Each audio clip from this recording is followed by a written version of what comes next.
Speaking as Toad, I want to make a formal complaint against Northumbrian Tin Soldier. I noticed whilst perusing this particular item, lovely as it may be, the title is incorrect. It says The Guardians of the Riverbank. It should read Toad's Guardians of the Riverbank, as Toad, myself, being the natural leader, but also brains of the operation. It should read as my band of fellows. The name Toad, of course, being very respected, would lend its veneer to this, but also would strike fear in the heart of anyone who might do harm upon the Riverbank. So, Northumbrian Tin Soldier, if you could get on top of that, that would be splendid.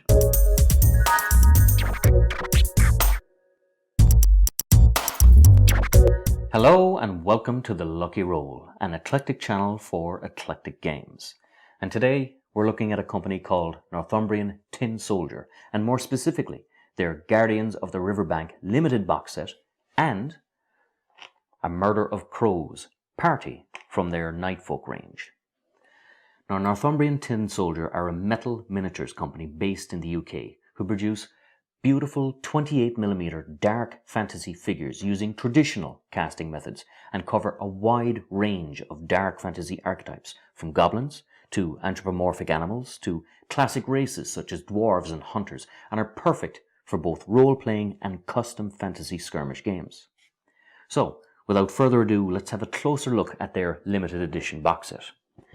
Now, as you can see here at first glance, these models are inspired by and shaped to the classic Wind in the Willow story by Kenneth Grahame, and feature our favourite characters of Toad, Ratty, Mole, Badger and Otter, all equipped to take on their nemesis of Chief Weasel and 4 of his fellow hench weasels who have no doubt tried to take over Toad Hall again. Now, the limited edition box set is beautifully presented with a classic style illustration on the front and a beautifully photographed contents list here on the back. Now, even upon opening it, we can see from the quality of the box that this is something that an awful lot of love and familiarity has gone into.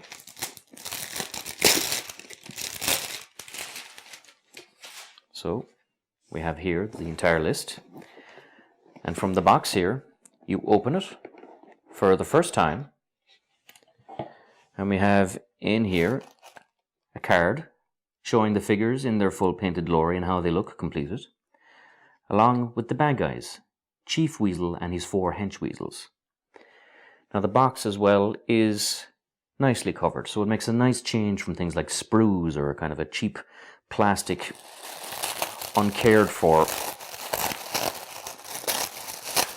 instruction list just thrown in. Now, I'm being careful with this because I want to keep the little Northumbrian sticker here, which looks quite nice. So,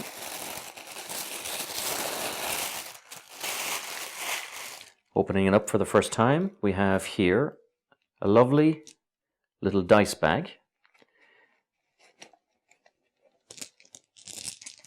with some beautiful dark dice, all different types. We have a triangular one, a 20 die, and a traditional 6 die, 8 die, and a die with 10s on it. So this is perfect for role playing. We have, of course, the bases, and we have here all the models. And what's also here is a nice little spongy background, so the box itself is a safe place to keep these lovely little miniatures. So let's have a little look at the actual miniatures themselves.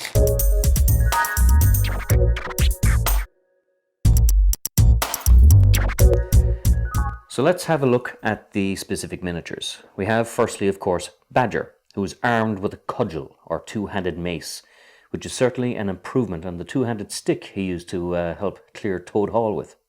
Badger, of course, is a strong, gruff character with a hidden heart of gold, so the pose of him here is quite apt, given how resolute and noble a character he is. This is a nice, stern but protective guardian element to the sculpt, which I think captures his character perfectly. Next, we have, of course, the flamboyant and impulsive toad who, of course, as per his character, is naturally adorned with a massive, eye-catching feather upon his battle dress. And naturally, when one goes into battle, one must also look good. He is, of course, armed with a buckler and a cavalier-style rapier, which, of course, suits his impulsive nature. I realize the whole thing is a 28mm model, but I was thinking perhaps for Toad you could make me perhaps 30mm, because it would help if I was a little bit taller. You see, being a Toad, I have a natural bend in the legs, and it makes me appear shorter than I simply should. So perhaps, Northumbrian, if you could make me a bit taller, and perhaps a little bit off the gut. We have, of course, Otter, who, in the book, is a characteristic cockney, who, of course, is world-wise and tough. He's puffing on a pipe and is equipped with a nice hammer, which would complement his tough, nice, self-sufficient archetype quite nicely.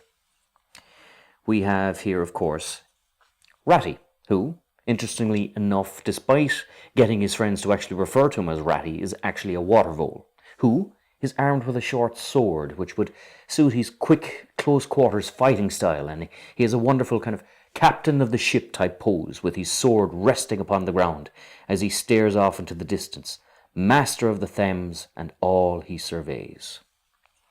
And of course, last but not least, is Mole, who amusingly, despite being short-sighted, as moles generally seemingly are, is armed with a slingshot, which of course would make him a great range character, but also suits his temperament, as he is of course a character who would be more brains above brawn, and is simply too good-natured and decent a soul to actively seek to hurt someone with a more devastating weapon. So I think the little catapult is a perfect little touch for him.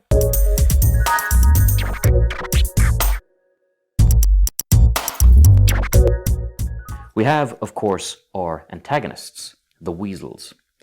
Chief Weasel, or King Weasel, among them, who of course is easily distinguished by his commanding and suave pose with a cutlass casually resting over his shoulder as he eyes up his next mark, stands out quite magnificently in this little set. We have Lady Eleanor Henchweasel, assassin who is adorned with a crossbow and is suitably attired with a corset and feather, which no doubt reminds her fellow henchweasels of her ladyship status, and an easy-to-reach bag of crossbow quivers should they ever forget it. And finally, we have the three henchweasels, Buttons, Shakespeare, and Hannibal, who are all, of course, suitably roguish-looking with earrings, bandanas, caps, and armed with a nice variety of weapons such as a cudgel, a cutlass, and a longsword. I would like to welcome our viewers to Toadline. Now, as the leader of the Riverbank Guardians, I would like the public to keep an eye out for these fellows here. The Chief Henchweasel and 4 of his henchweasels. They are not very nice people and made a mess in Toad Hall. So, please do keep an eye out on them and let me, or if I'm not available, Badger, know where their whereabouts are. Thank you very much.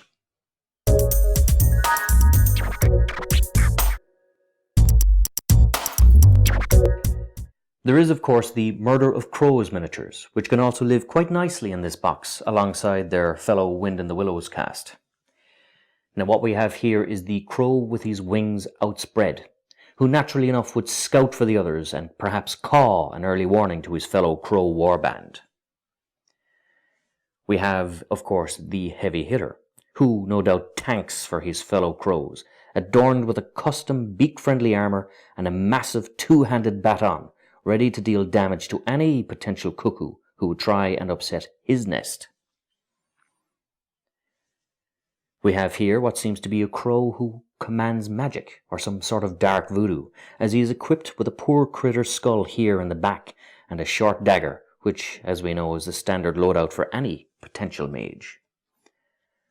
And finally, we have another frontline warrior crow, bedecked in armour and armed with a cudgel, ready to take on any comers who would threaten him and his fellows. The quality of these miniatures and the obvious love and thought that went into casting them is very apparent. They're a good, solid size and would feel right at home in any tabletop or role-playing session. And because of the traditional casting methods, these miniatures not only come across as beautiful, but seem to give a nice nod to the heritage of all our hobbies with its classic style of casting. Now, upon receiving these beautiful models, I had to treat myself to a book called Burrows and Badgers, which is a skirmish game for anthropomorphic animals based in rural England. It's available from Osprey Games and would be a perfect way to utilize these models from Northumbrian Tin Soldier. Burrows and Badgers allows for the creation of war bands and custom war games, and would give any Wind in the Willows fan a perfect means to recreate their favourite moments from the novel, including the possibility of even writing custom new ones. The inclusion of Otter in this collection, for example, will give a great opportunity for the Riverside Guardians to embark on a mission to rescue his son Portly, with both the henchweasels and the crows doing their utmost to frustrate our heroes in this little adventure.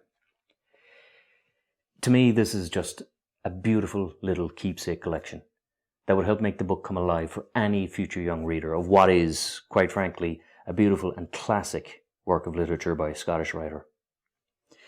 So until next time, this is Sean from The Lucky Roll. If you enjoyed this review, please like, subscribe, all that good YouTube stuff. And until next time, good luck, God bless, and see you in Toad Hall.